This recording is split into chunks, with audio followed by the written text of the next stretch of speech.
Hello, I am Chris Beeman, and today I will be discussing how polyphonic singing is created with the human voice. Polyphonic singing is also known as throat singing, or even more commonly known as overtone singing. But what exactly is overtone singing? I will begin with an example. I will choose a pitch, let's say, ooh. And as I sing that pitch one more time, listen for the higher notes that will emerge from my voice.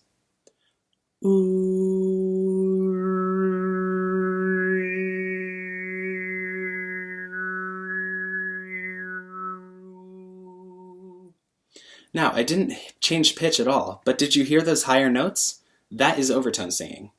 It's great that as humans we are able to harmonize with ourselves, but how are these overtones created in the first place?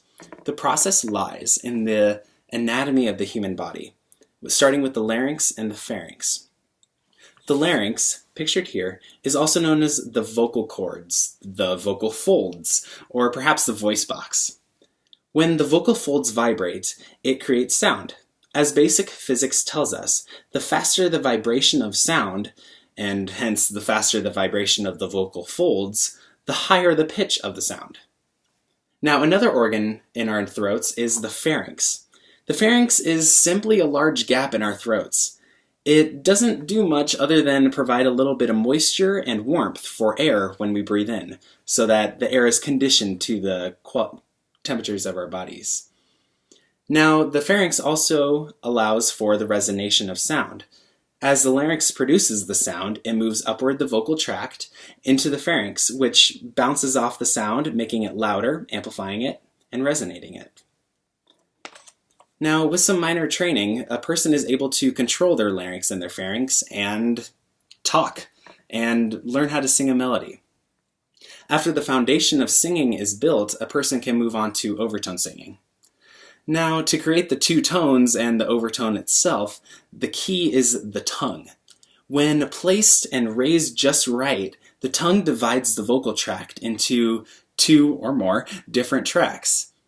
Previously, we only had one tract. It was the pharynx. It was one resonator. Now, with the tongue being able to divide it into two different resonators, we can have two different tones. Now, this sounds like a lot of effort, but actually birds are born with this. They are able to produce multiple sounds when they are born. They have an organ dedicated to it, in fact. It's called the syrinx. The syrinx, located just where our larynxes are, it is a voice box. It's their voice box. However, as you can see here, it's divided into two different tracts. So, just like how we have to try a little extra hard and use our tongue to create two different tracks, they have it built into their bodies.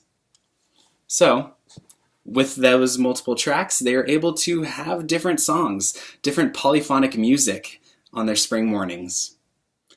Overall, overtone singing boils down to two things: physics and how sound just travels throughout space. In humans, the larynx creates the sound by vibrating rapidly.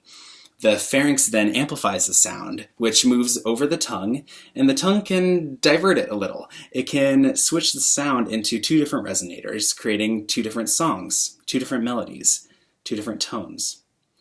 And having these two different tones, a singer can, with practice, train and control these two tones. Overtone singing has become quite the recent phenomenon due to how unique it sounds. It is truly a mystical and mythical talent that we as humans have.